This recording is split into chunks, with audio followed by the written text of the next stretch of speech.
الحمد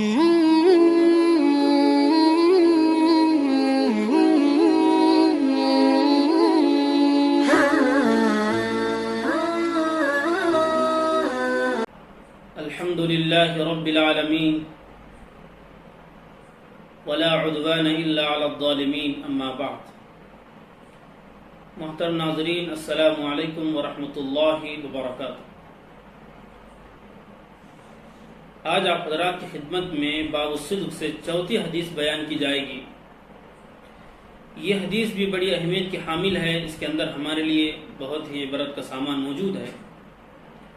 بسم اللہ الرحمن الرحیم. عن ابی ثابت وقیل بسعید وقیل بالولید سہل بن حنیف وهو بدری رضی اللہ عنہ ان رسول اللہ صلی اللہ علیہ وسلم قال من سأل اللہ تعالی الشہادة بصدق بلغه اللہ منازل الشہداء وإن مات على فراشه. رواہ مسلم.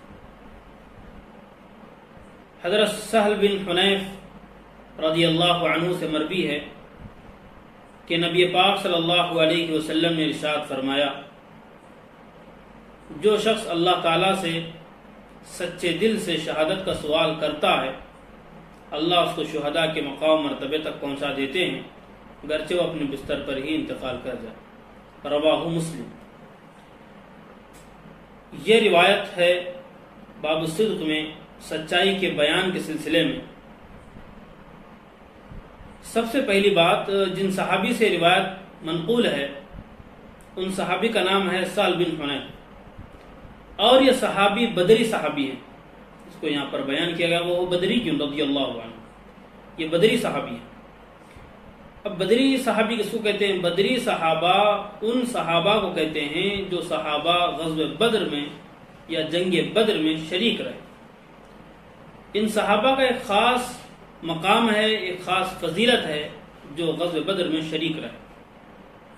ویسے تو ہر صحابی جو غزوہ میں شریک رہا ان کی خاص صفت ہے، اور جو شریک نہ رہے ان کی بھی فضیلت ہے، لیکن ایک زیادہ فضیلت جو حضرات غزوہ بدر میں شریک رہے ان کے لیے ہے. کیوں ہے؟ کیونکہ یہ جو غزوہ تھا، جو جنگ تھی، یہ اسلام کی سب سے پہلی جنگ تھی. دوسری بات ہے کہ مسلمانوں کے حالات اس وقت اتنے مالی اعتبار سے مضبوط نہیں تھے، اور مسلمانوں کی تعداد بھی مختصر تھی، اور جو لوگ جنگ کے اندر گئے ان کی تعداد مختصر سی تھی، اور کفار کی تعداد، اپوزیشن کی تعداد بہت زیادہ تھی، دگنی تگنی تھی، تقریباً 1000 تھی، اور یہاں پر 313 کا لشکر تھا. 313 کی ایک مختصر سی فوج تھی. تو ایسے حالات میں بھی ان صحابہ نے نبی پاک صلی اللہ علیہ وسلم کا بھرپور ساتھ دیا، استقامت کے ساتھ رہے، جمے رہے. اس کی وجہ سے اللہ نے ایک خاص فضیلت بدری صحابہ کو بخشی. ایک بات یہاں پر ہم سمجھیں کہ محسن وہ ہے جو برے وقت میں کام آئے. محسن وہ ہے جو برے وقت میں کام آئے، اور مخلص وہ ہے جو برے وقت میں ہمارا ساتھ نہ چھوڑے. اب صحابہ کرام رضی اللہ عنہم کا معاملہ یہ تھا کہ بیک وقت محسن بھی تھے، مخلص بھی تھے، جس کا نتیجہ یہ ہوا کہ اللہ رب العالمین نے ان کو سرٹیفکیٹ دے دیا. وہ کیا تھا؟ رضی اللہ عنہم ورضوا عنہ. یہ بہت بڑا سرٹیفکیٹ ہے جو صحابہ کو دیا گیا، کہ اسی کے نتیجے میں کہ ان کے اندر احسان بھی تھا اور اخلاص بھی کمال درجے کو تھا.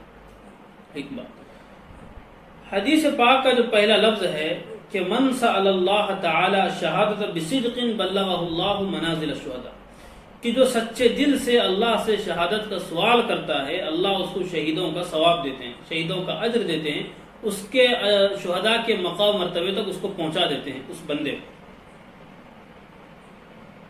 اب شہادت سے مراد کون سی شہادت ہے؟ دیکھیے، شہادت کی بہت ساری قسمیں ہیں. There are many types of shahada.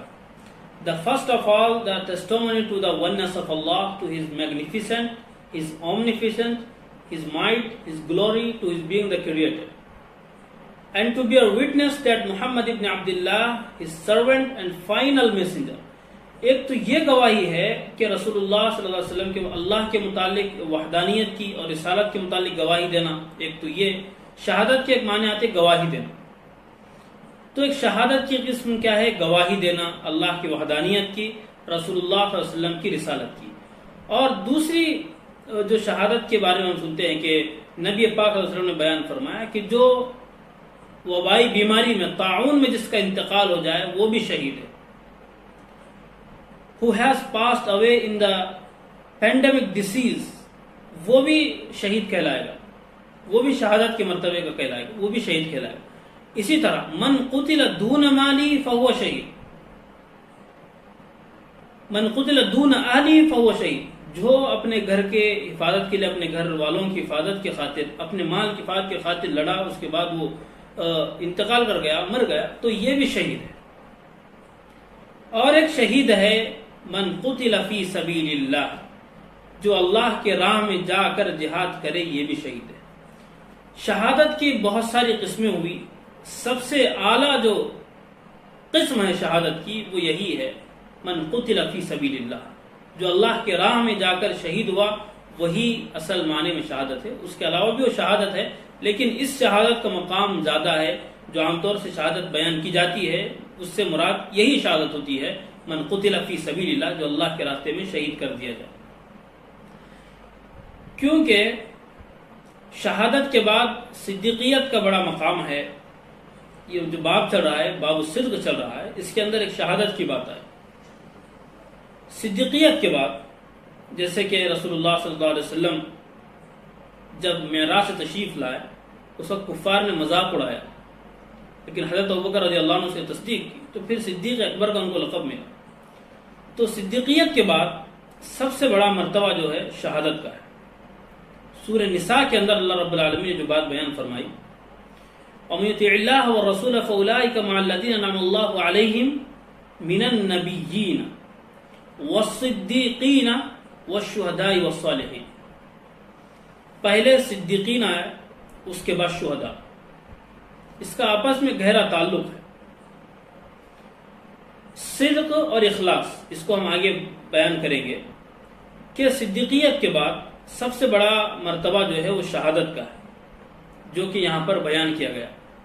اور شہادت کا مرتبہ یہ ہے کہ بہت بے شمار احادیث ہے. ایک حدیث میں نبی پاک صلی اللہ علیہ وسلم نے بیان فرمایا، لو وجدت ان اقتل فی سبیل اللہ ثم اقتل ثم احیا ثم اقتل ثم احیا، کہ میرا جی چاہتا ہے کہ میں اللہ کے راستے میں شہید کر دیا جاؤں، پھر زندہ کر دیا جاؤں، پھر شہید کر دیا جاؤں، پھر زندہ کر دیا جاؤں. شہادت کا اتنا بڑا مقام ہے کہ اس کو نبی پاک صلی اللہ علیہ وسلم نے ان الفاظ سے بیان کیا. ایک دوسری حدیث میں آتا ہے کہ جنت میں جانے کے بعد کوئی شخص دنیا میں آنے کی تمنا نہیں کرے گا سوائے شہداء کے، سوائے شہید کے، کیونکہ وہ وہاں پر جس قدر اجر دیکھے گا شہادت کا، تو بندہ جنت میں بھی اس بات کی خواہش کرے گا کہ پھر دنیا میں بھیج دیا جائے، پھر 10 مرتبہ وہ شہید کر دیا جائے، پھر وہ جنت میں آئے. تو یہ وہ تمنا کرے گا بندہ، وہ بندہ جو جنت میں ہوگا. اس کے علاوہ جنت کے اندر کوئی دنیا میں آنے کی تمنا نہیں کرے گا سوائے شہید کے. اور شہید میں تمنا اس لیے کرے گا جو وہ اجر دیکھا اللہ رب العالمین کی جانب سے، اس کے پیش نظر وہ اس بات کی تمنا اور خواہش کرے گا. اب اتنا بڑا مرتبہ، اتنا بڑا مقام ہے شہادت کا. تو اس حدیث پاک کی طرف ہم اب آتے ہیں کہ اس سے یہاں جو بات بیان کی گئی ہے کہ من سأل اللہ تعالی الشہادت بصدق، کہ جو سچے دل کے ساتھ اللہ تعالیٰ سے شہادت کا طلبگار ہوگا، شہادت کا سوال کرے گا، تو سوال کرنے ہی پر اللہ رب العالمین اس کو شہیدوں کے برابر کا ثواب دیں گے.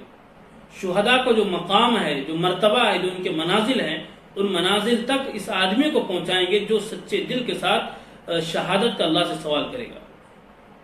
ایک مرتبہ نبی پاک صلی اللہ علیہ وسلم سے پوچھا گیا کہ ایک آدمی ہے یقاتل حمیتا و یقاتل شجاعتا، ایک آدمی ہے جو حمیت کے خاطر لڑتا ہے، ایک آدمی ہے جو بہادری کے خاطر لڑتا ہے، تو کون اللہ کے راستے مانا جائے گا؟ تو رسول اللہ صلی اللہ علیہ وسلم نے بات بیان فرمائی، من قاتل لتکون کلمۃ اللہ العلیٰ فہو فی سبیل اللہ.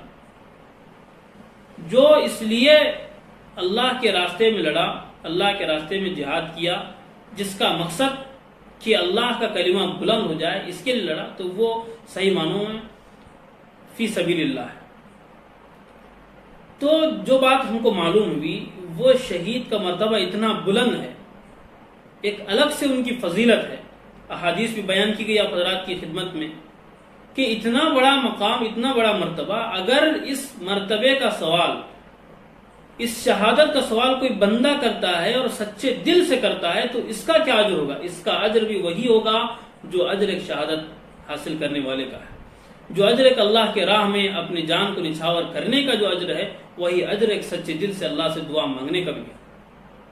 تو یہی بات معلوم ہے. پوری بات کا خلاصہ آدمی اگر نیک کام کرنے کی طاقت نہیں رکھ رہا ہے لیکن آدمی یہ اللہ سے تمنا کرے، اللہ سے سوال کرے اگر میرے پاس اس قدر طاقت ہوتی تو میں اللہ کے راستے میں جہاد کرتا یا اللہ کے راستے میں اتنا مال خرچ کرتا، میں اتنے لوگوں کے کام آتا، اتنے لوگوں کو صحیح راستے پر لاتا. جب بندہ بھلائی کی نیت کرتا ہے اور سچے دل سے کرتا ہے، یہ ضروری ہے، اخلاص کے ساتھ سچے دل کے ساتھ جب آدمی تمنا کرتا ہے، خواہش ظاہر کرتا ہے، سوال کرتا ہے تو پھر اس کو بھی اسی طرح کا ثواب ملتا ہے جو ثواب اس پر عمل کرنے والے کو ملتا ہے. گویا کہ یہ اس پورے حدیث کا خلاصہ ہوا. تو آج اسی بات پر ہم اپنی بات کا خلاصے کا اختتام کرتے ہیں.